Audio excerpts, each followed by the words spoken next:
দোয়াটি 7 বার পড়ে শত্রুকে একেবারে জ্যান্ত পুঁতে রাখুন। শত্রু আপনার বিরুদ্ধে মুখ খুলতে পারবে না, কথা বলতে পারবে না, কোনো ক্ষতি আপনার করতে পারবে না।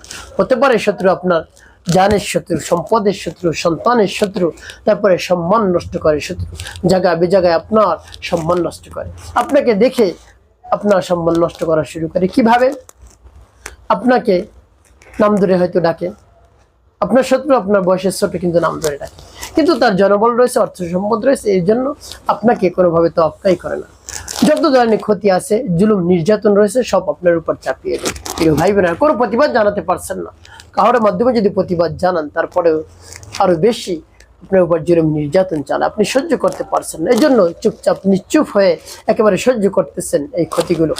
আর ক্ষতি সহ্য করতে হবে না, আপনি দোয়াটি পাঠ করুন, তার নাম এবং তার মায়ের নাম নিয়ে, দেখবেন শত্রু ধ্বংস হয়ে গেছে, একেবারে জ্যান্ত দাপন হবে, অর্থাৎ সে মুখই খুলতে পারবে না আপনার বিরুদ্ধে। আপনাকে দেখেই সে অন্যদিকে পালে চলে যাবে, আপনার সামনে আসবে না। প্রিয় ভাই বোনেরা, আমলটি কখন কিভাবে করবেন, কোন নিয়মে করবেন আমি বলে দিচ্ছি। প্রিয় ভাই বোন, আমলটি করার ক্ষেত্রে আপনাকে শত্রুর নাম, শত্রুর মায়ের নাম অবশ্যই সংগ্রহ করতে হবে। তারপরে উত্তম রূপে পবিত্রতা অর্জন করে পবিত্র স্থানে আপনি পবিত্র জামা কাপড় পরে তারপর বসবেন কিবলামুখী হয়ে। এরপরে কি করবেন?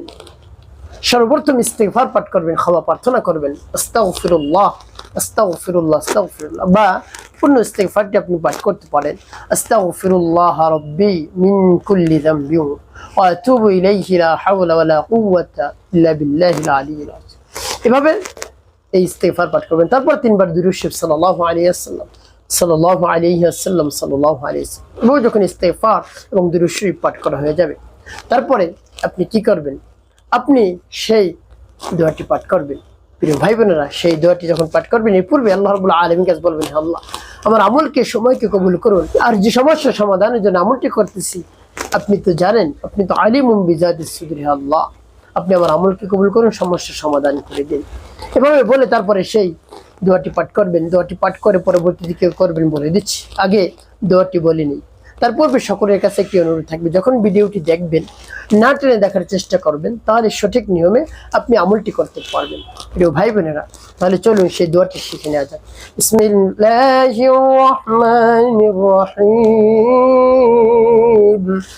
আল্লাহুম্মা ইন্না নাজআলুকা ফি নুহুরিহিম ওয়া নাউযু বিকা মিন শুরুরিহিম। আল্লাহুম্মা ইন্না নাজআলুকা ফি নুহুরিহিম ওয়া নাউযু বিকা মিন শুরুরিহিম। এভাবে যখন পাঠ করা হয়ে যাবে, তারপর একটি ফু দেবেন, তারপর আপনি আবার পাঠ করবেন, বিসমিল্লাহির রহমানির রহিম। আল্লাহুম্মা ইন্না নাজআলুকা ফি নুহুরিহিম ওয়া নাউযু বিকা মিন শুরুরিহিম। আল্লাহুম্মা ইন্না নাজআলুকা ফি নুহুরিহিম ওয়া নাউযু বিকা মিন শুরুরিহিম। পাঠ করার শেষে আবার একটু, তারপর আপনি মনে দরদ নিয়ে আবারও পাঠ করবেন, বিসমিল্লাহির রহমানির রহিম। আল্লাহুম্মা ইন্না নাজআলুকা ফি নুহুরিহিম ওয়া নাউযু বিকা মিন শুরুরিহিম। আল্লাহুম্মা ইন্না নাজআলুকা ফি নুহুরিহিম ওয়া নাউযু বিকা মিন শুরুরিহিম। পাঠ করে সবাই। প্রিয় ভাই বোনেরা, কতবার পাঠ করবেন? এভাবে গুনে গুনে আপনি 7 বার পাঠ করবেন।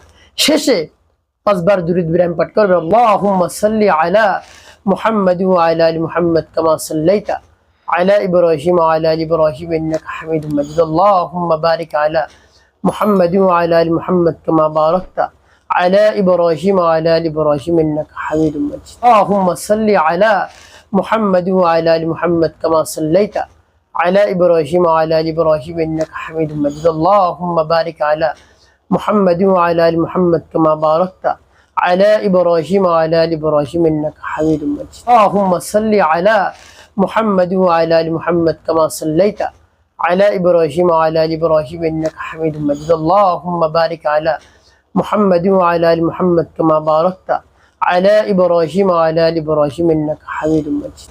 এভাবে যখন দরুদ ইব্রাহিম পাঠ করা হয়ে যাবে, দুটি ফু দেবেন। প্রিয় ভাই বোন, আপনার আমলটি করা শেষ। ওই স্থানে বসে আল্লাহ রাব্বুল আলামিনের কাছে দোয়া দরখাস্ত করবেন, হে আল্লাহ, আপনি আমার জীবনের সমুদায় গুনাহ খাতা গুণ মাফ করে দেন। জীবনে যত ধরনের অন্যায় অপরাধ করেছি আপনি মাফ করে দেন, হে আল্লাহ। আর আমার আমলকে কবুল করুন। আমার শত্রু বেড়ে গিয়েছে, শত্রু যন্ত্র, আমি অতিষ্ঠ হয়ে পড়েছি, কোনো দিকে আমি ফিরে তাকাতে পারছি না। আল্লাহ, শত্রু যন্ত্রণায় জুলুম নির্যাতনের মাত্রা দিন দিন বৃদ্ধি পাচ্ছে। আমি হতাশাগ্রস্ত হয়ে পড়ছি, দুশ্চিন্তার মধ্যে পড়ে গেছি, কি করব? আমাকে টেনে হিসেবে নামাতে চা আমার শত্রুকে সাহায্য করে দিন, দমন করে দিন, একেবারে নিস্তেজ করে দিন, হে আল্লাহ।